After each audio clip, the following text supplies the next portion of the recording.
Olá e bem-vindos! Hoje a gente vai mergulhar fundo em um dos discursos mais famosos e talvez mais mal compreendidos da história. O Sermão da Montanha. Exatamente. E a nossa fonte é um comentário bem detalhado do Evangelho de Mateus, capítulo 5. E o interessante desse material, eu achei fascinante, é que ele não fica só no texto. Não mesmo. Ele quase nos transporta para lá, né? Para sentar na grama daquele monte, sentir o clima. E ouvir o que a multidão cochichava, o que eles realmente esperavam naquele dia. E essa é a nossa missão aqui. Entender por que esse sermão foi, assim, uma verdadeira bomba. Uma revolução. Sim. Como ele virou de cabeça para baixo as ideias de justiça, de poder e do que significa ser uma pessoa de bem. E o ponto de partida do comentário é justamente essa tensão. Tensão entre o quê? Entre a expectativa e a realidade. A gente tem uma multidão ali, fervilhando, esperando um chamado às armas, sabe? Um manifesto político contra Roma. Eles queriam um Messias general. Exato. E o que eles recebem é o Messias filósofo que fala sobre o mundo interior. A análise toda se baseia no tamanho do choque que foi essa troca. É um estudo sobre a maior subversão de expectativas que se pode imaginar. Perfeitamente. Então, vamos começar por aí, pelo cenário. O comentário pinta um quadro muito vivo. É verdade. Jesus não está num templo, nem num palácio, ele está num monte qualquer, ao ar livre. E ele tinha acabado de escolher seus 12 discípulos. Que, segundo a fonte, eram pessoas bem comuns. Pescadores, um coletor de impostos. Sabiam ler a Torá, claro, mas não eram da elite religiosa. Eram tipo calouros nessa nova missão. E a fonte destaca um detalhe que eu achei incrível. Jesus passou a noite inteira em oração antes de subir nesse monte. Havia um peso, né? Uma preparação para o que estava por vir. Com certeza, um senso de momento histórico. E enquanto ele se preparava, a multidão ia se juntando. Gente vinda de todo lado. E a fonte é muito clara sobre o que passava na cabeça dessas pessoas. Elas não estavam ali para uma aula de teologia. De jeito nenhum. A esperança era concreta, era política. O comentário chega a dizer que o pensamento geral era tipo, é hoje. Hoje ele vai anunciar o plano para expulsar os romanos e restaurar o reino de Israel. A sede era por libertação. O inimigo não era uma ideia, era o soldado romano ali na esquina. E essa imagem é a chave de tudo. A multidão tá ali, olhando para cima, esperando ouvir sobre, sei lá, estratégias, poder. Vingança contra o opressor. Então Jesus se senta no gesto clássico dos mestres e começa a falar. E o que sai da boca dele é o oposto de tudo isso. É o primeiro grande choque. Nada de exércitos, nada de império, nada de política. O discurso inaugural do reino dele não é sobre conquistar territórios externos. Mas sobre a paisagem do coração humano. E é aí que ele começa com as bem-aventuranças. Certo, as bem-aventuranças. A gente ouve tanto que às vezes o impacto se perde, né? Totalmente. Mas vamos tentar ouvir com os ouvidos daquela multidão. Ele começa. Bem-aventurados os pobres de espírito. E depois os que choram, os mansos. Aí que eu fico imaginando a confusão. Mansos. Como assim mansos?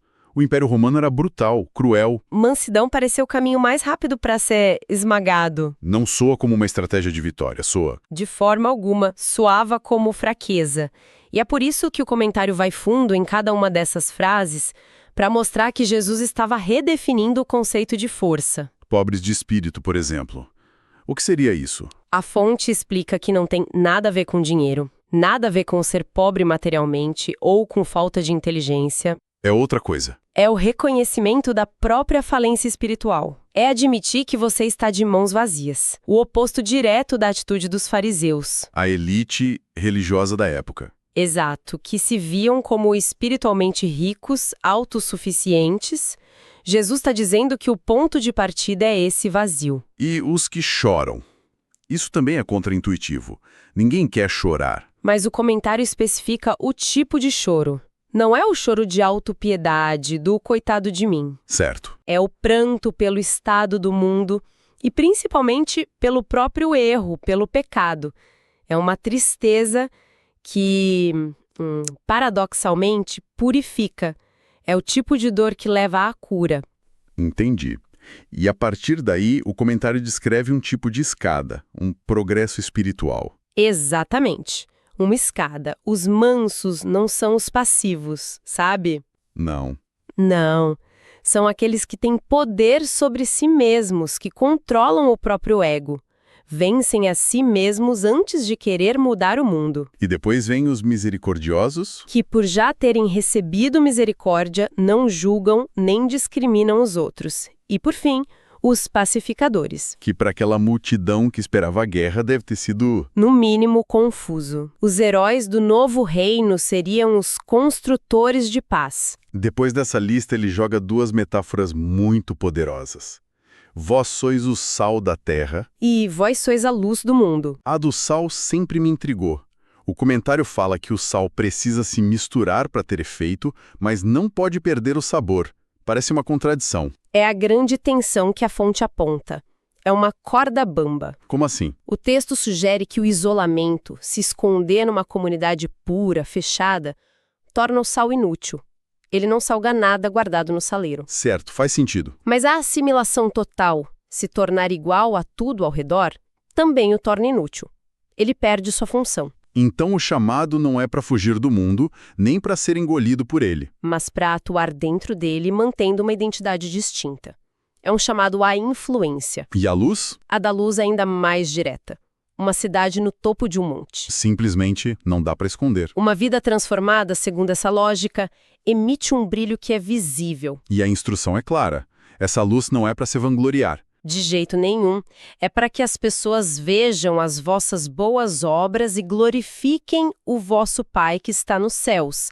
A ação visível aponta para uma fonte invisível. Ok, então o sermão descreve esse cidadão ideal, focado no caráter, na pureza interior. Isso. Mas eu fico imaginando a confusão na cabeça de quem ouvia.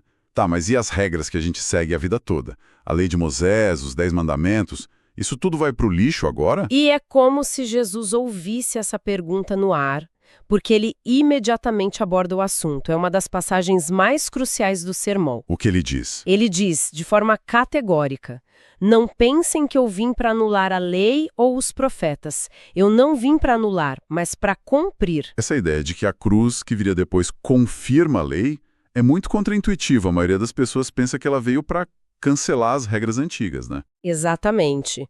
E é isso que o comentário aponta como genial. A lógica apresentada na nossa fonte é brilhante. Explica melhor. Pensa assim, se o governo pode simplesmente apagar uma lei de trânsito, a multa que eu recebi ontem perde o sentido. A lei era uma farsa. Certo. Mas, se alguém vai lá e paga a minha multa por mim, isso faz duas coisas. Me livra da dívida. E, ao mesmo tempo, valida que a lei e a multa eram reais, sérias e precisavam ser pagas. Perfeito. A cruz, nessa visão, é o pagamento da multa, não o ato de rasgar o código de trânsito. Ela estabelece a seriedade da lei no nível máximo. Uau! Essa analogia ajuda muito. Então ele não joga a lei fora, ele a cumpre. E na prática, o que isso significa? Significa que ele vai pegar os mandamentos conhecidos e mergulhar até a raiz deles. Ele muda o foco do ato externo, que todo mundo vê, Para a motivação interna que só Deus pode ver. É uma radicalização. uma radicalização total. Certo. Por exemplo, não matarás. Parece simples. A maioria das pessoas ali não eram assassinas. Claro. Mas o que Jesus faz com isso é explodir o conceito, né? Totalmente. A fonte diz que ele arrasta o pecado do ato visível para a intenção invisível.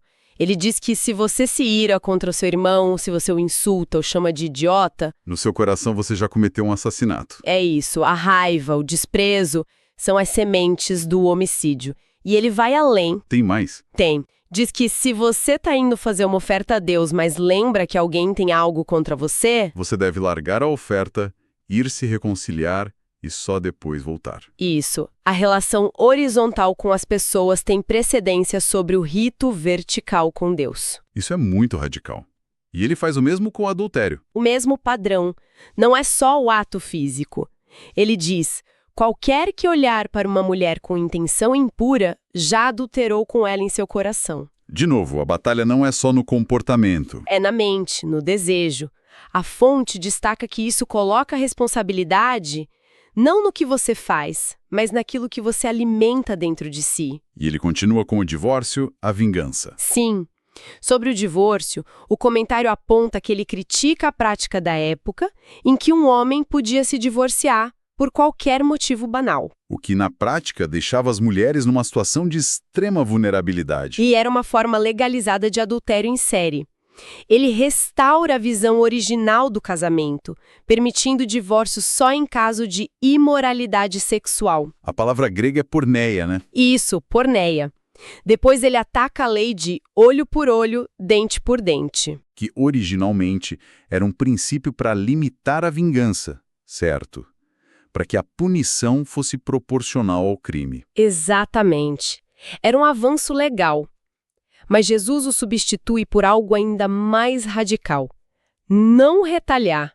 Oferecer a outra face, dar a capa além da túnica, andar a segunda milha. É uma resposta à agressão, não com violência, mas com uma generosidade chocante, que quebra o ciclo da vingança. E aí vem o ápice. O que deve ter soado como loucura para muitos ali. Amar os inimigos. Total loucura. Precisamos lembrar de novo. O inimigo não era uma abstração. De forma alguma. Era o centurião romano que cobrava impostos abusivos, que podia te forçar a carregar o equipamento dele. Que representava a opressão. E o comentário frisa que Jesus não pede um sentimento vago de afeição. Ele pede uma ação concreta. Orem por aqueles que os perseguem. Ele eleva o padrão de não odiar para ativamente buscar o bem daquele que te quer mal. É o ponto de maior ruptura com a lógica humana de sobrevivência e justiça. E a justificativa? É imitar Deus, que manda sol e chuva para justos e injustos. O caráter de um cidadão do reino tem que ser radicalmente diferente. Uau! Isso é uma régua altíssima. É quase paralisante pensar nisso. É sim. Como é que o sermão lida com essa ordem que parece francamente impossível de cumprir? Porque logo em seguida ele encerra com o golpe final, não é? Exato. Como se tudo isso não fosse o bastante, ele conclui essa sessão com a ordem. Portanto, sede vós perfeitos como perfeito é o vosso Pai Celeste. Perfeitos, como Deus. O nosso comentário aborda diretamente o espanto que isso deve ter causado. É um padrão inatingível. Parece uma receita para o fracasso e a frustração. E qual é a saída que a fonte apresenta?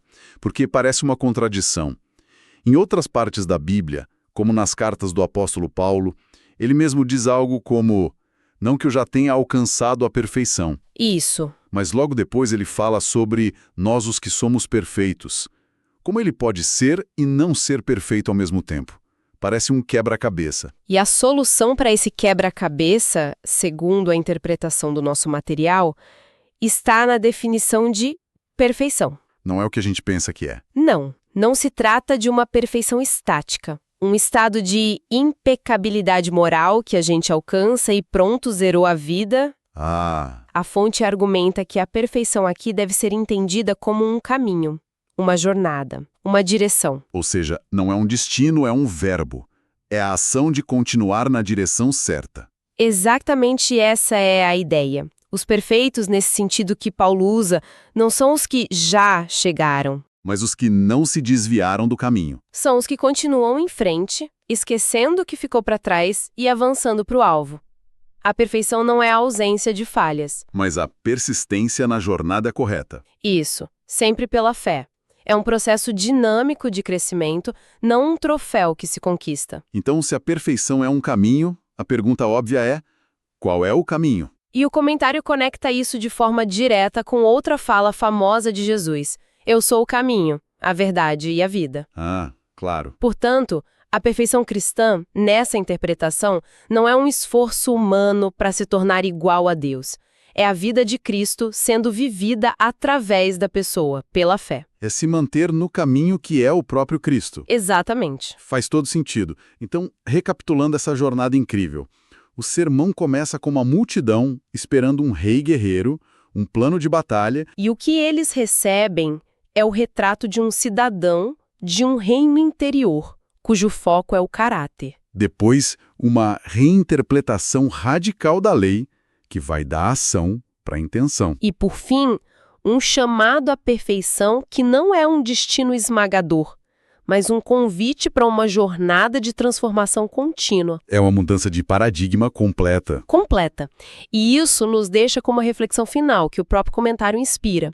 O Sermão da Montanha inteiro coloca o caráter, o que acontece no coração, como a fundação de tudo. As motivações, a honestidade consigo mesmo, a pureza de intenção. É isso que define um cidadão desse reino, muito mais do que as ações externas ou o cumprimento de rituais. E se essa é a métrica? A pergunta que fica é: o que isso sugere sobre como as nossas sociedades hoje, sejam elas religiosas ou seculares, costumam medir o valor ou a bondade de uma pessoa? Será que a gente não está quase sempre olhando só para a fachada, para o ato visível, ignorando completamente o que esse sermão aponta como o que realmente importa?